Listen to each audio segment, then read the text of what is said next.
Hello there, and welcome to the QNB Stars League review show, all in English here on Alcast, as we look back at all 6 matches in week 15. With 8 rounds to go, going into week 15, the pressure was starting to build at the top, with the teams fighting it out for the title, and there was tension mounting at the bottom as well, as teams were fighting to escape the relegation zone. As always, I'm joined by former English Premier League players Nick Summerby and Chris Makin, who will share with us their expert opinion and analyse each match in detail. Plenty to come from them in the next hour. First, let's remind you how they lined up for week 15. It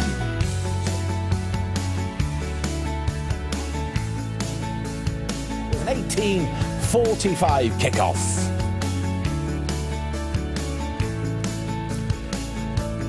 There were 3 matches on Friday the 2nd of February. Al Ahly Al Duhail was the early kick-off, the same time as Malkia took on Al Rayyan. The later kick-off saw Al Arabi face Salal at 18:45. And then 2 further games on Saturday. It was Al Khor versus Al Gharafa, 16:35. We were focusing on the later kick-off of Qatar Sports Club versus Al Sadd. Let's get straight to the action. Al Kharatiat was stuck in the bottom 3. They really needed to start winning matches if they were to escape the drop. In week 15, they were up against Al Saliyah, who were clinging on to 4th spot. Al Saliyah started strong in this match, and not too long after Timur hit the post, Wagner came onto a loose ball in the 35th minute and hit the back of the net with his 11th goal of the season. Right on the stroke of half-time, Timur Kaneen got an all-important equaliser. Just before the hour, Majdi's shot was too strong for the fully stretched Saeed in Al Kharatiat's goal. It looked like Al Saliyah may hang on, but 6 minutes before the end, Timur Kaneen volleyed in brilliantly from Al Yazini's pass. It finished 2-2. Well, I'm not sure whether it was a point drop really for Al Saliyah. Al Kharatiat were delighted with their point, Chris Makin. Yeah, draw does neither any good for both sides. I think Al Kharatiat, I mean, they're firmly in trouble now, and they need to go on one of these runs, what they're famous for in the last couple of years. Nick said last year, about this time last year, where we were rooted to near the bottom of the table, couldn't see a way out, and they managed to go on this run. I think the introduction of Timur Kaneen this time last year was vital. So Al Jani's gone to coach. It's crunch time, decision time at the club.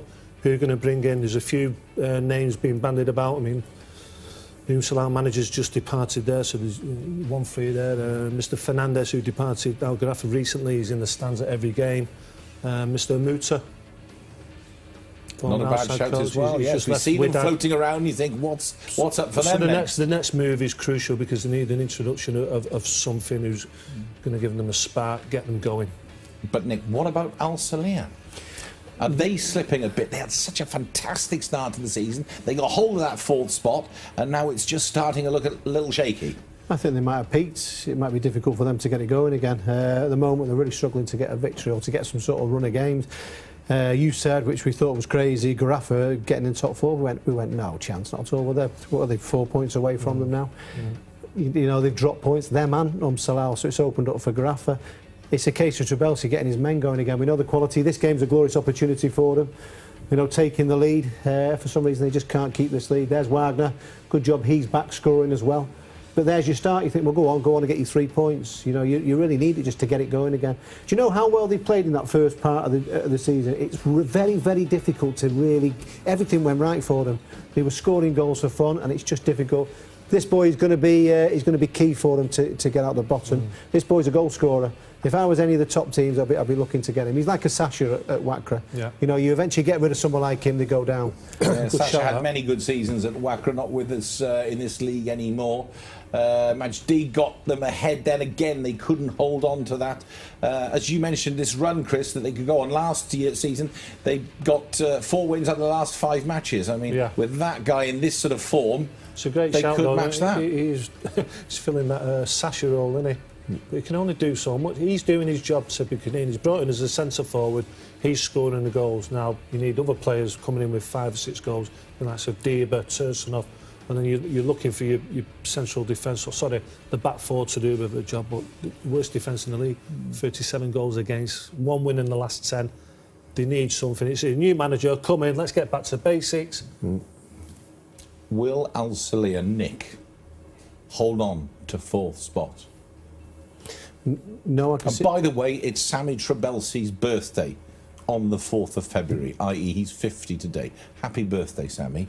Now then, let me ask you again, will Al Salih hold on to 4th spot? Happy birthday, Sammy. I don't like to tell you, but I think not the wheels have come off, but it's about hitting form. I see Garaffa now. Never saw it before.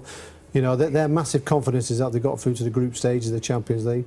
There's a buzz around the club, and you've got to say, since Snyder's come in, it's about getting that momentum. What we're down to 7 games, and it's with Garaffa now. Unless something drastically happens in the next couple of weeks and they can win a couple of games, Salih, for me, I think Garaffa could get it, really do. All right then, let's move on. And Al Ahly, they'd only lost once in their last 5 encounters. They were sitting there in 7th position, but this would be a real test for them against the league leaders Al Duhail. Your commentators Nick Summerby and Chris Macon. Here's Mendes, keep your eye on him. We know how good he is his passing. He's opened his body up. There it is, that long switch of play. What a ball, what a ball. Al Ahly dropping deep. There's the first goal. It's the captain, Misakni. What a goal. They go direct this time with Mendes. There's the first touch. He just comes in with his right foot and just passes it past the goalkeeper. Afif gets the touch from the pass from Mendes, and there's Misakni just coming in there, just side-footing it past the keeper to make it 1-0 Duhail. Chikawi up against Musa, falls nicely to Chikawi, takes his shot on, not a bad effort. Oh, free header. Misakni doubles the lead. It looks so dangerous from set pieces. Chikawi is much bigger than him, but Chikawi's left his man. You know, you can't afford to do that, and there's Misakni there to get a free header in the box. It's really bad defending that there from Al Ahly. Tries to slip it through to Misakni. Chris, I tell you what, for me that's a foul. I think Misakni gets on the opposite side of him. Lovely play from Duhail. Lovely play. Just switching the play. Mendes, what a ball! It's on a plate. El Arabi. Oh my word! He will not create an easier chance for El Arabi this season, and he grabs it. I mean, look at the run. The run is timed to perfection. He's watching the ball being passed. There's the first touch, and look straight away his awareness there from Misakni. Here we go again. Al Ahly struggling to clear the lines. Misakni on for his hat-trick. Goes square to El Arabi again. Oh, Masri. Fee flowing hard to the far post. What a ball. Oh! Here we go. Al Yazid takes on the half volley. That's better. It's very difficult. Can we deliver? Ball's got to go in. There he is. There's Chikawi. UDF. Wonderful touch in midfield. Round the corner to Misakni. Misakni on his hat-trick. Gets it. 4-0 Al Duhail. Just flicks it in there to Misakni. There's your turn. Defender's nowhere near him at all there. You've got to get tight on him. You know, and he turns and he just passes it past the goalkeeper to make it 4-0. Hamza trying to shot from about 25 yards out. Here's Chikawi to the far post. What a save by Lecomte. Amin Lecomte, space in front of him, waiting for the run of Hamza. Chikawi goes on his own, goes low and hard. Good save by Amin Lecomte again.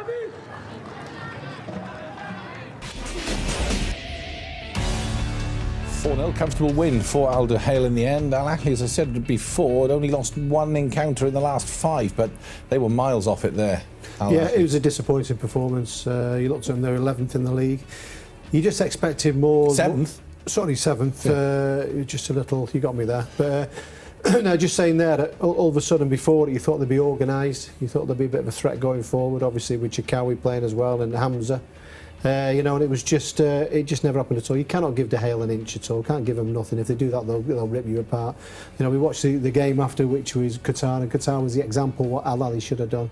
You know, get physical, stop them, have a bit of energy towards your game, and they never did at all. They just never turned up. But we've seen Al Ahly play some good games, because I just wonder, did they target that one, or do you do this? Do you target a game where you think you got no chance, and then you just like throw the towel in? Because that's what it looked like to me. Maybe I'm wrong.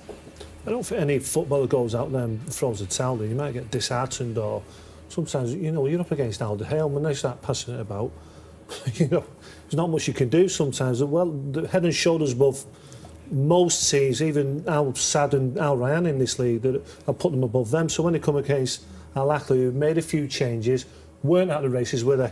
They just weren't at the race on this game, and you get days like that. Sometimes you go like with Al Duhail, let's just write it off, let's look forward to the next match. You got to. One thing you said quite a lot, Chris, before, is when you know where the trouble's going to come from, you've studied these teams, stop it at source. Yeah. That's what you both saw here. Nick, Mendes is playing there for Alderhale. He's the best passer of the ball in the league. And what does he do? He has acres of space and does that. You couldn't give him any more time and space. It's a few of the goals came from his passes, and you have to do your homework. You can't give him the ball at all. I mean, this is a second goal. Masatni is only small. As much of a wonderful player he is. I mean, look at the green shirts there. There's no marking at all. Chikawi's a yard in front of him. The awareness is nothing at all there. Once again, this is Mendes. You can't give him. Give the ball to Musa. Musa does not like to. He's not good at this. Musa lays it into midfield. Look at the space he's got there. He'll pick a pass all day long. You know what? I got it wrong about Alderhale before. When I said they start passing about, they've done nothing really special there to carve open Al-Ahly, have they? Yeah. In those 3 goals there, they haven't done much, have they? I mean, this is an example here now. I mean, look, there's enough green shirts there to be organised. Everything's fine, but you've got to be able to deal with it. This is the one here now. Look at Masatni. Look, so there, you've got to get tight with him. This is one of the top players here. Get tight. Don't give him an inch at all. Make it difficult to score. 1, 2, 3, 4. It's in the back of the net. You could have turned under that Rodri. 1, 2, 3. Nothing. Get up behind him. Stop him. Are they 4 special goals? No. Have they ripped them apart there? No. Have they done 10 passes where they're moving you about and they're slipping inside the fullback like we normally see? No, but the Mendes passes have been pinpoint, but he had the time to do them. I'm sure you could have passed it as good as that. In the season we were saying about Al-Ahly, what tactics will they use when he put Sebastian and just stayed on Mendes? Yeah. Let Musa have the ball. Yeah. So, not saying Musa's a bad passer, but he's not as good as Mendes. Yeah, but you know what? That could have probably changed the game with just stopping him from passing it. Just stand on him, not worried about Musa. Is that what, if you were coaching? I think Del Campo obviously did not say, right, Mendes, he's a problem, right, let's go and think. I'll give you an idea. When Manchester United were playing against Liverpool, they gave Carragher the ball. You can hear Ferguson saying, leave Carragher with the ball, because there's certain players that can pass like that. He can pass like that. That's what he's fantastic. He can pick a pass anywhere. How no one's just said, hey, get standing on him, will you? You give him acres of space, and forget about, like Chris said, frame through the middle. He can do those passes. It's easy. All you got to do is make a run. And they're their own downfall by just not doing their own work. And on top of that, you've got to bring a bit of energy and a bit of fight with it as well. You have to try and stop them. Come out the game at the end of it and say, hey, we got beat 5-0, but I tell you what, Qatar's an example, like I just said. Yeah, well, we'll get to them in a minute. You can get a lot of pluses out of that. Say, I tell you what, we did this really well. Very difficult to get a plus out of it, to be honest with you. OK, crosses into the box. Who wants to pick the bones out of this one? Well, a winger. You're a winger? That's what you did? No, here's your example. This is still with Al-Ahly. Tell me who heads a ball there out of these. Just watch this here. Here's your first one in the box. Right, this is a wonderful example for you. Watch. Once again, here's another cross coming in a minute. Tell me when a green shirt actually gets onto the ball there now. Watch this here now. They're working it just to... There's a bit of a block there, but just watch it as it works out to his right-hand side. You've got to have people that stick their head on it. Here, gets on the outside of him there. Another ball into the box. 2 balls into the box there, not a green shirt. Not a green shirt. In fact, they got away with that. It comes out, back again on this left-hand side. It goes in again. Eventually, 3 crosses, deal with it. Get your head on it and do something. As a full-back, and if I defended like that, I'd be worrying about my place for the next game. Yeah. But that's going old school, going back 15, 20 years where... Yeah, but there was competition for places. If you had to go out there and stop the cross, and that's what the manager used to say to me every time I went. The last thing they said to me before going on the field, stop the cross, do your job today. So I'd be worried if it defended like that. All right, well, Al-Ahly, you've got the luxury, they've got a bit of a buffer, so they're not down in the bottom 3 at the moment. Alderhale, of course, flying high. Let's move on. Al-Markhia, they were rock bottom, just the 1 win all season. That was back October 20th against Al Khor. So this would certainly be a challenge against title chasers Al Rayyan. It was no surprise that Al Rayyan looked sharp from the word go, and Sebastian went on one of his usual runs there, finishing it off with his 9th goal of the season. Now, 12 minutes later, communication broke down between Musa Haroun and Omar Barry. Salah took advantage to draw Markhia level. In the second half, Rayyan's class showed, and Hamid Allah showed why he is one of the best strikers in the league, putting away his 12th of the season. He would have got another one 4 minutes from time, but he was tackled by Al Yeri, and the ball rolled onto Tabata, who crowned a wonderful performance. Al Rayyan winning 3-1. Here we go. 3-1. Al Rayyan stay in the title race. Seemed comfortable in the end. It seemed like that. So they're third in the league now. They're 4 points behind Al Dahail, the leaders, and they have Al Sadd next. So must-win game for both Al Sadd and Al Rayyan. Draw is no good. No, they're going to make inroads on Al Dahail. Al Rayyan, have they underperformed this season? I'd say slightly so. This is wonderfully taken goal by Sebastian. That's what we come to expect of him. Pace and power and a good finish. And as for Al Marquia, I feel they've made too many changes this season with the players. Brought a lot of players in and let a lot of players go out as well. Continuity is not there. You can't get your game plan going really if these players coming in all the time and leaving. It's hard to implement a game plan as such. You see a bit of frustration creeping in there, but of course then you've got this sort of quality, Nick, and you've made one mistake and then you can rely on Hamid Allah just to make the difference. He's top quality, he's a goal scorer. It's just a pity El Arabi's he's just absolutely flying with the goals, because this guy is up there with him. He's a top quality signing. They're getting in, they're starting to play well, and it's good with them, obviously, with the Champions League coming up as well. I do fear they need a bit of a miracle, really, for them to challenge for the league. I think they need something drastic to happen. It's probably a little bit too late. Do I feel that they've underachieved the same as Chris? Yeah, they should be pushing Dahail all the way with the squad they've got. They've got a lot of players there what have won the league before. A few of them have won quite a few times as well. So, but saying that, Laudrup wants to make the gap shorter between Dahail. So is that his objective? Is that a success for him? Well, as you say, it hinges on week 16, Al Sadd, Al Rayyan. Suddenly, if Al Rayyan win, they're the closest to Al Dahail, and then would second plus maybe a trophy be a successful season? Probably. And progress in the early stages of the Champions League? I think if you go back to last week where they were leading Al Dahail by 3-2, I think with their experience there, let's see this game out. What a wonderful win that would have been. And what a different... Already we'd be now talking about... Yeah, and they were truly back in the title race then. Yeah, but I don't think the owner at the start of the season, when you look at the squads, you go, tell you what a squad. I was more excited. I thought, to tell you what, that is a squad for Champions League, for everything. You can rest players. And what is a success to him? I bet to the manager a success is different to what the owners are saying at the start of the... You've got to be in everything. You've got to be. Look at Al Sadd. They've managed to get themselves through, not having a centre forward, finding it difficult, and they're there. They're there to 2 points away. For me, it's just a little bit... I expected better from Rayyan. Right, let's move on to Al Arabi. According to Chris and Nick, they feel that they're making gradual progress under Luka Bernasic, but just 2 draws out of their last 3 matches. They're still in need of some points. A similar problem faces Salal. They've got just 1 win in their last 5 outings.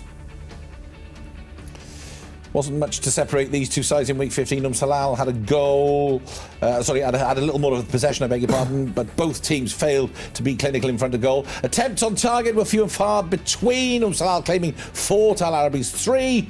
Al Arabi's new signing, Kari from Al Marquia, came on in the second half but failed to make an impact. The game finished 0-0. But the point helped lift Al Arabi out of the bottom 3. But Salal's push for the 4th spot took another blow, and their head coach Mahmoud Jabber was shown the exit door. Nick Summerby.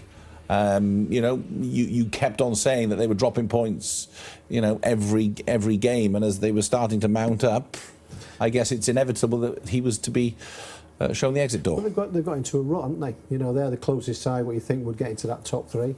At one point they were up there, but they've dropped an awful lot of points. Obviously the board or whatever, the club aren't happy with that. Al Arabi at a different level. I think if Al Arabi stay in the league, if they finish middle of the table, that's a success for them. Because let's get one thing right, the club is all over the place. It's all over the place. I'm not having it saying, well, hang on a minute, they should be higher. No. You need a guy that's come in, very difficult situation, and he's trying to steady the ship. He's trying to do a bit of business. He's trying to wheel and deal. Look at Marquia, the flip side of it. They've done a lot of business. This guy's not been able to do that at Al Arabi. And it's about staying in the league and just trying, if they can get a couple of wins on top of the draws and climb up to middle, I think that's okay for them. But Salal, it's drifting away from him, and that's why Garaffa now are right in there now. And they've opened the door by letting Garaffa get in. Just the chances we're seeing here, Chris? Yeah. Nick's always said about Salal finishing in that 4th spot, and quite rightly so. I always felt they didn't score enough goals. And I think that's shone in the last few games. You know, 23 goals scored for Salant's nowhere near enough. No. And you look at the league position now, the 5th and the 3 points behind Al Salih. It's still there, isn't it? It's still within sight, that 4th spot. If they go on a run, if they start scoring goals. For me, they just don't... Sorry, this season they haven't scored enough goals, or they don't look as though they're scoring enough goals to... And that's the difference between them and Al Salih in the first half of the season. Al Salih were scoring goals for fun, weren't they? Yeah. And they have a bit more of a fire. They probably keep more clean sheets, but they're a little bit predictable, aren't they? Yeah. You know, maybe people have got to know what they're all about now. Or maybe a freshen up on the coaching front is exactly what's needed. Have they got enough of the good players there to be able to progress? Well, we've seen this is pretty much the same as they had last season, and they caused all sorts of difficulties. Yeah. Sometimes that change of a manager just gets it going a little bit. Wasn't working, you know, so all of a sudden the next manager, it's going to be interesting. There's a lot of managers floating around, but they need to get in. They've got Al Khor next game. You know, just get that 3 points and start trying to get into that top 4 and cementing it, really. Well, you mentioned Al Khor there. Al Khor had stabilised in week 13 and 14, but they faced a tough challenge in week 15. They were up against an Al Gharafa side who were improving very quickly as they were closing in on a top 4 spot. Wesley Sneijder is still the man of the moment at Al Gharafa, and he was in the match here as well, striking the perfect free kick there in the 23rd minute. Moyad, who's been a little quiet this season thus far, looked impressive on the night and scored a brilliant second for Al Gharafa just after the half hour. Al Khor found it difficult to get back into the game, but as has happened all too often, Madsen likes to have the final word. He got a goal back for Al Khor in the 83rd minute, but on this occasion, it wasn't enough to save Al Khor. Chris, Al Gharafa. Sneijder came in, he's made all the difference. They got into the AFC Champions League group stage, they got through that tricky little qualifier and building up nicely in the league all of a sudden, and the Bullet Jürgen as the head coach. Of course, you know, obviously everyone's talking about Sneijder, but Jürgen's coming there, vast experience in Qatar as well, so it's just bubbling nicely for Al Gharafa, obviously full of confidence now. Looking at the league table, 4 points behind Al Salih. If they can get in that 4th spot, qualify for the Qatar Cup at the end of the season, and if they can keep winning these games in the Champions League, what a boost that would be. Absolutely, the place is on the up. I didn't think we'd say that, but he's got it going at the moment.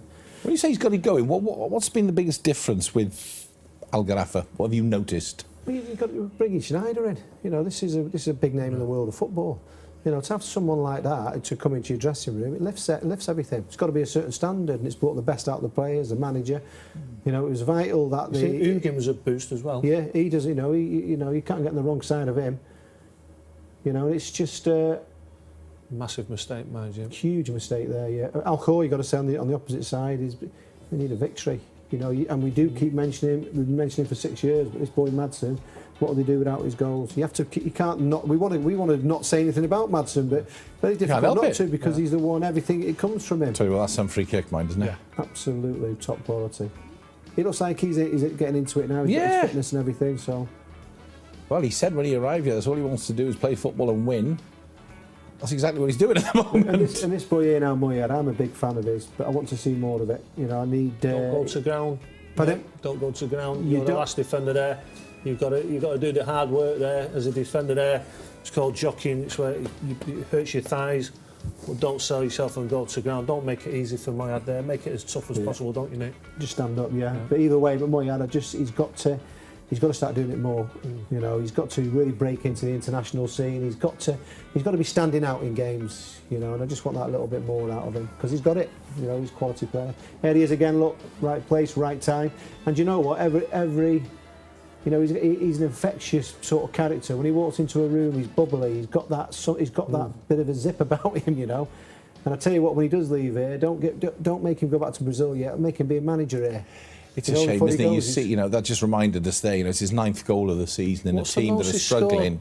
Over there in the season. Well, I don't know. That's up there. That's going pretty good. He's got about 10 or 11 before. Yeah, but 9. But there's nobody else. There's nobody else chipping in. I mean, he's good pals when he was at Santos with Neymar. There used to be 2 trip pots hanging around with each other, so they had to get him out of Brazil just so Neymar can progress. Yeah, so he can progress. Yeah, now he's over here and he's happy. He's you know, what he's done's wonderful. To do it every season, you know, and he just churns it out with him. We said to me, Chris said the other week, we said, we're not going to mention him now, Madsen, we can't. And he goes and keeps scoring goals every week. You can't, he just keeps producing. Right, Wesley Sneijder. But Nick and Chris, you've picked out a great example here. This is sort of, you know, people trying to target him, but his class just shine through. I mean, this is the nasty tackle, and it is some tackle, this. I don't know why he's gone mad. I think it's Ali for Al Khor there. He's reacted, whether he thinks Sneijder in the first place has gone over the top of the ball slightly. I won't mind, but he misses him there. He misses the tackle. If But, do him properly. in the end, Sneijder, you know, he ignores it and gets up and gets on with it, and then he does that. What can you do about that? Sometimes you just got to listen. Choose your battles. That's all I'll say there. Yeah. Choose your battles, because with someone like him with his football, the quality shines through and wonderful. But Al Khor and you know, the head coach Nassif Bayoui will look at an opportunity here, which, you know, this is nailed on to get you a draw. This Tuchel chance is just. These are the chances in football that you work all week for in training, and you're hoping for one of these chances, aren't you, Nick? Yeah. Tuchel coming in there, it's, you know, oh, what a chance. What was it? If you look back, was it Al Sadd they played when they had the 3 chances for Yusuf? Yeah, we covered that. And then the week after they took the lead, who was that? That may have been against Garaffa. Anything then over when Madsen poked in, they got a 2-1 lead. No, that was against Garaffa, that was, wasn't it? No, this was Garaffa just last. No, when he scored the volley at the end, I forget, but that was 2 games there. Al Ali. Yeah. All of a sudden a volley at the end there. Obviously, look at that there, where they've done everything really. Done wonderful. 2-1 up, yeah. And all of a sudden, you know, and you look at it now, but chances like that, is it happening for him, or is it just round the corner for him? Is that performance there? You know, well, I was just saying, in 13 and 14, I said in my link in there, you get the feeling that Al Khor maybe are stabilising, and you just need that little bit of just that victory to get it going. Turn of fortune. You know, a draw against Al Garaffa would have been a fantastic result. Put one on a chance, they're creating chances, aren't they? I think that's a good thing that you've seen from the clips over the last few weeks. They are creating outstanding chances. There's another one for Tuchel there. Yeah, he seems to have freshened them up a bit. Nassif Bayoui. Just a victory. A victory changes everything. Salah they've got next. Can they do it? Hopefully the manager's not in place by then, because you always get a lift, don't you, when a new manager comes into a club. So, yeah, Salah. Once that victory comes, the training ground's a different place. Right. Qatar Sports Club. Now, they made a few interesting signings, including bringing Luis Jimenez from Al Garaffa, but they would have to be at their very best to get anything against the free-scoring Al Sadd, who'd notched up 10 goals in their last 2 games. Your commentators are Nick Summerby and Chris Makin.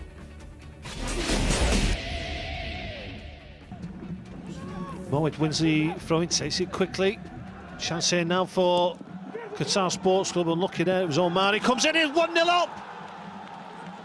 Omar back in the side tonight. Shot goal for Qatar Sports Club, they go 1-0 up against Al Sadd. And I'll tell you something, they deserve it, Chris. It was good, positive play. They worked it down the right-hand side, some great wing play and a wonderful ball into the box. Well defended by the Al Sadd defence, but it comes shots straight on, to not a boy, bad Amar. effort. Great play by Bruno Gallo, is Amari. Luis ahead of him, Amari up against Pedro, he's done Pedro. Amari in the box now, can he square it? Oh, he's just behind Luis. Great play by Amari. Shots down on, the not a bad left-hand effort. side. Wonderful play by Abdul Karim on the far side again. Oh, fantastic. Shots on, not a bad effort. Kuki now, long range effort. Kuki to the far post. Good save by Jassim. What a strike, what a fantastic Shots strike on, not a bad effort. Xavi goes direct towards Al Haydous. Pinpoint accuracy as well. On a plate that. Yeah, but you don't mind, Chris, as long as you have a go, as long as you come out the game have and done. you've had a bit of a go. And Especially with this man here. I mean, this guy is a breath of fresh air, pushing forward. Got to be a foul, referee. It has to be a foul. Come on. Oh, that'll be yellow card. That's a yellow as well. Yeah. It's the rules of the game. That's what it's all about. Blitzing by Luis. To the far post. So Omar who was lining up that volley. I think it's Yasser who comes in and puts out for a corner. But looking dangerous again, Qatar. Oh, great work in midfield by Assad. Great tackle. Oh no, not again. Come on. What's he done wrong, Salah? He just keeps winning the ball. Yeah, but he's run into 2 people. They've got to win the ball off him, and all of a sudden it's dangerous. Shots on, not a bad effort. Xavi steps up, goes to that near post. My word, what a free kick. What a free kick. Yeah, but no, it's not that. He's not on the line. He's got to be on the post. Yeah, if you're going to go back, then go all the way. Do it all the way, yeah. You know, I mean, what you want to do is get in at half-time with the lead, but look at that there. Absolutely perfect from Xavi.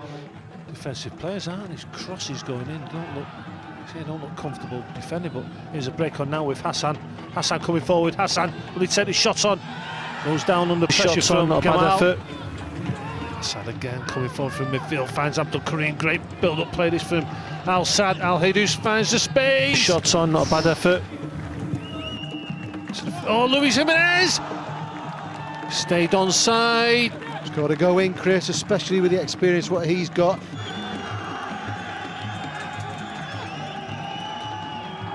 Karim with the early ball into the box. Hassan, 2-1! Right before half-time. Not really been in the game at all, Al Sadd. And it's the early cross from Abdul Karim that catches out that defence of Qatar Sports Club. And Hassan, the youngster, gets his second of the season. Xavi first time forward to Hassan. Hassan for his double. Hassan to the far post. Good save by Jassim. Shots on, not a bad effort. Oh, wonderful play by Xavi again. Hamid Ismail now, first time ball to the far post. Might catch out Jassim. 3-1.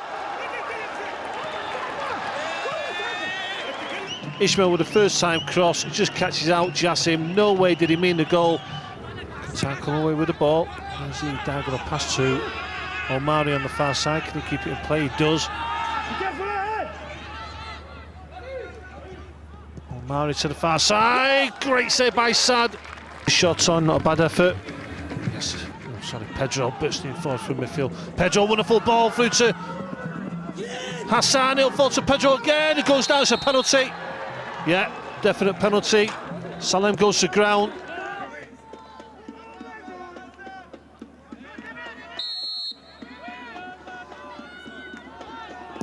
Al Haydous sees his penalty saved by Jassim. Shots on, not a bad effort. Xavi steps up into the near post. Header's not really cleared. Wonderful volley coming in from Assad. Pedro at the near post as well.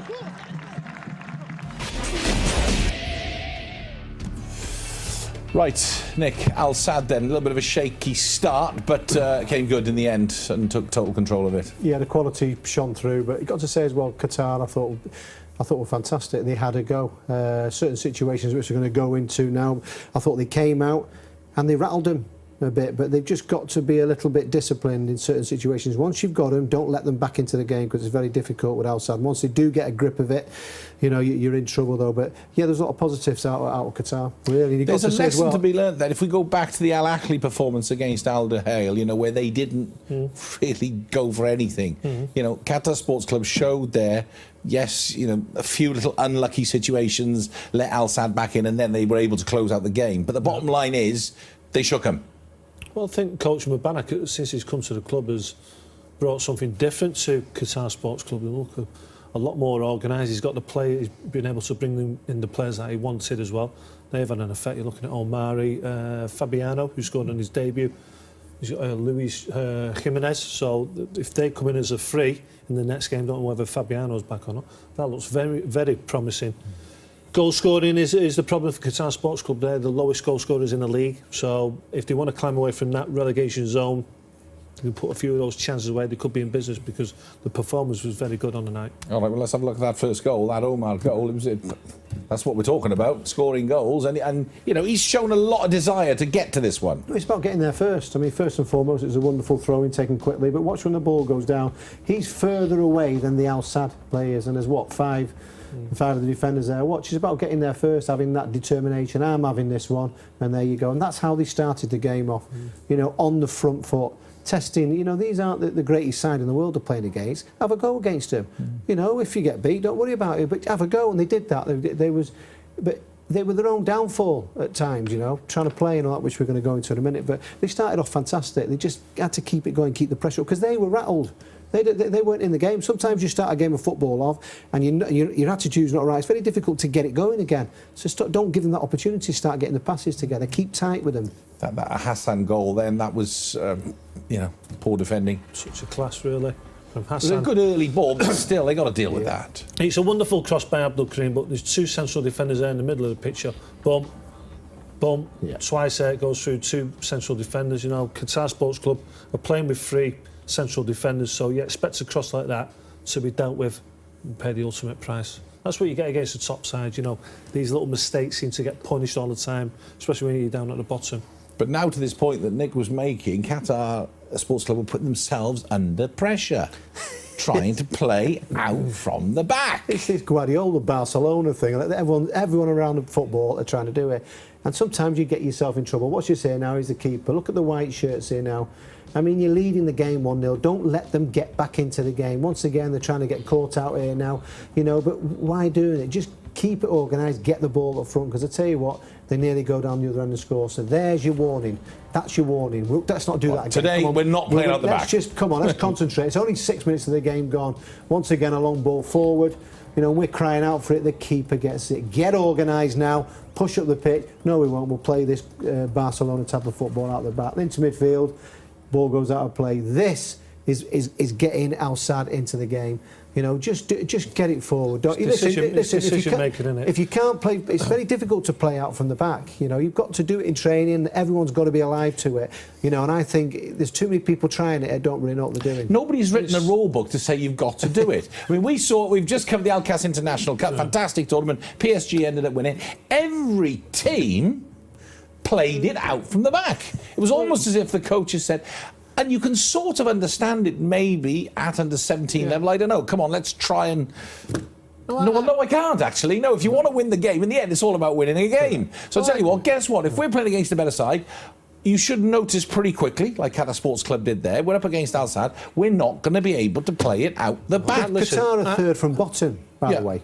So, you know. I don't mind it, but there's a time to do it. Now, after the first time where you've been tested there, when you got caught out doing it, the second time the ball goes to Jassim in goal there, you just got to calm it down. When you're in the first 10 minutes here, you get 1-0 up against Al Sadd, hold on to the ball, talk to your full-backs, get them out, right, let's push them up. And then, if you keep doing that 3 or 4 times, the next time Al Sadd will drop off, then you can start playing. It's just this was a gilt-edged chance for Luis Jimenez. You're talking again about you've got to score goals. And there's one of your most experienced players. Oh, he's put those away all his career. I'll tell you what, and that's to go 2-1 up just before half-time, innit? And then after that, Al Sadd, bang, bang, 3-1. And this is a similar... But I'll tell you what we like about these two chances is the through ball, Nick. Absolutely positive. Fantastic, yeah. I mean, that Shin going on there, so, you know, you're getting a bit more of a picture of it. They had good opportunities, they played well, Qatar. You know, they got positive out of the game, but just little things like that. Don't play out the back, just be sensible and play. You know, you're at the bottom of the league, it's not going to be pretty. Sometimes you've got to roll your sleeves up and dig in. But I was impressed with their attitude, and I'm impressed with the manager and obviously the players as well. Omari, what a player he is. First thing when he gets the ball, he runs at the defence. Good to have players like that there. Should have done a lot more running here, though. Yeah.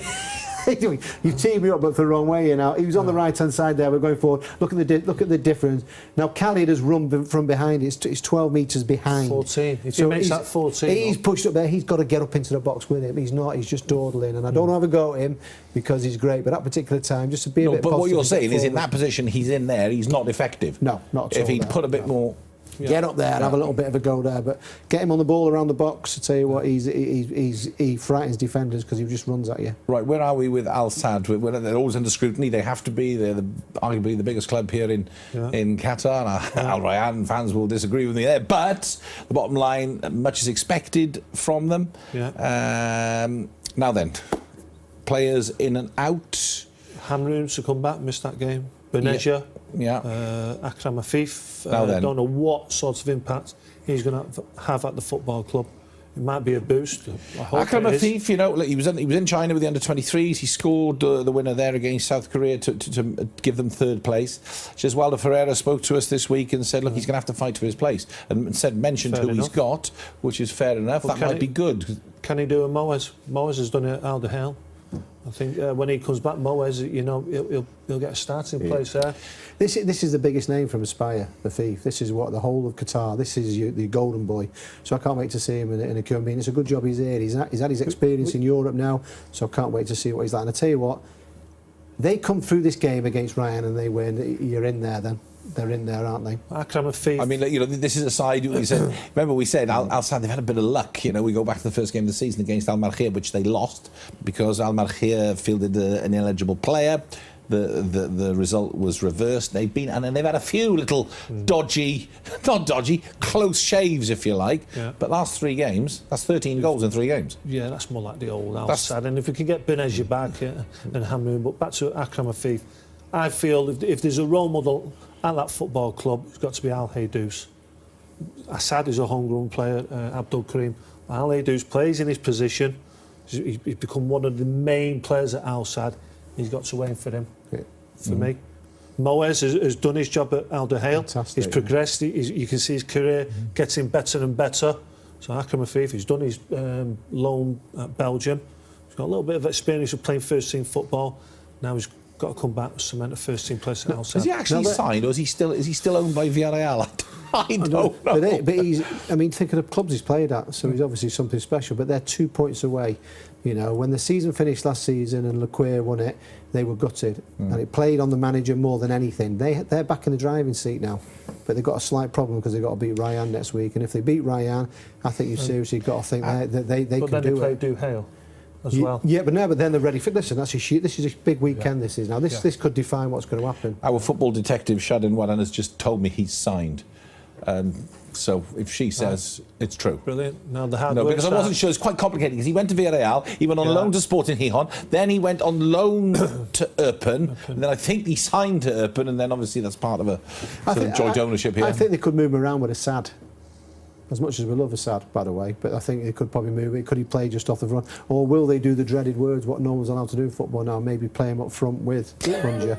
I mean, you might think I'm crazy for asking that. I think he played. I don't think he's a midfielder, but he can play just behind. Well, yeah, maybe a number 10 role, but then you've got to leave Xavi out and. You can't leave Xavi out. Surely, if he's this highly rated, he's got to come in and he's got to trouble these players, hasn't he? Yeah. It's about a squad. It's about a squad game, though. If you want multiple trophies these days. But he's got to play. Who's going to get dropped?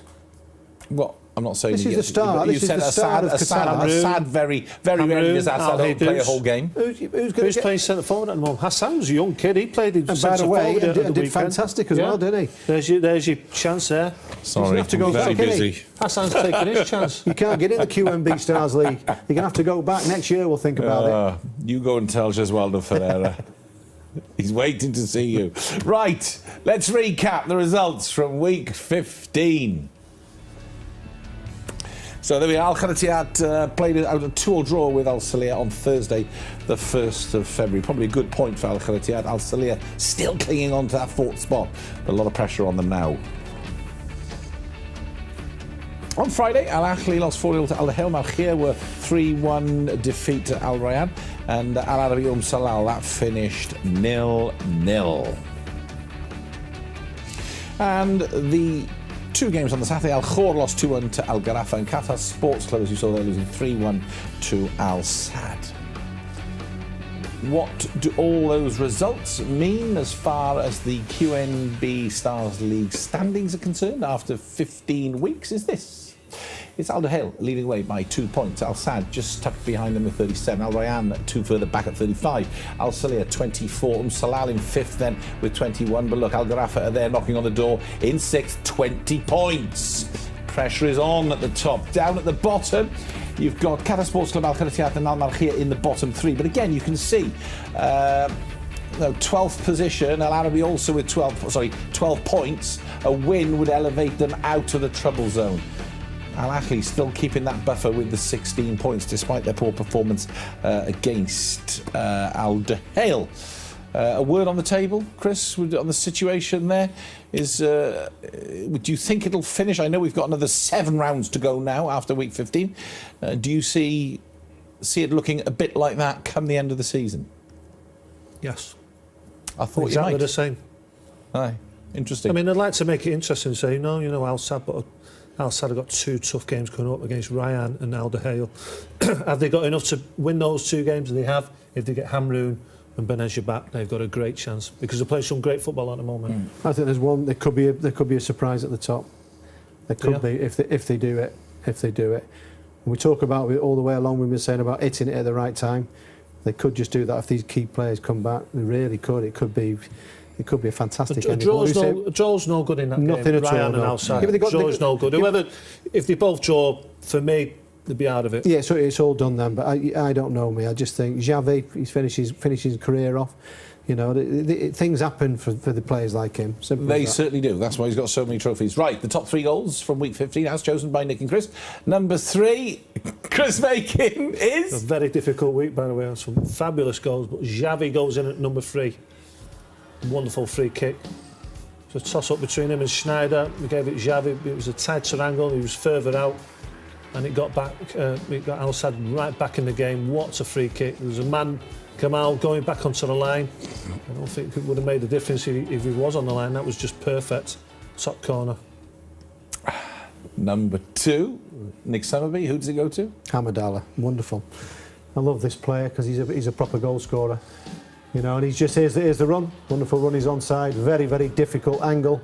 Straight away the ball out of his feet and he just bends it in the far corner. I just love watching him because he's selfish and he's an example to all young kids really about if you're going to be a goal scorer, you just got about thinking about yourself, and that's all he does. That's a fantastic finish, and he's really hitting form as well. But the winner in week 15 of the QNB Stars League is who? Moyad. Moyad! Where's he been? Wonderful individual goal there on the halfway line. I think he's got no chance. 2 defenders around him. Shrugs off the first attempt. Now he's in full flow. Backing the defender up into his own box. Goes to the ground. What a finishing off the bar. And we want to see more from Moyad. We want one of those players that can he get into the Qatar national side? Will he make it for the World Cup? He's certainly got the ability. Can we see more consistency? And more goals like that will certainly bring the attention on him, won't it? It certainly will. Thank you very much, Chris Makin, and to Nick Summerby. That is week 15 complete. We move on to week 16. From all of us here, bye for now.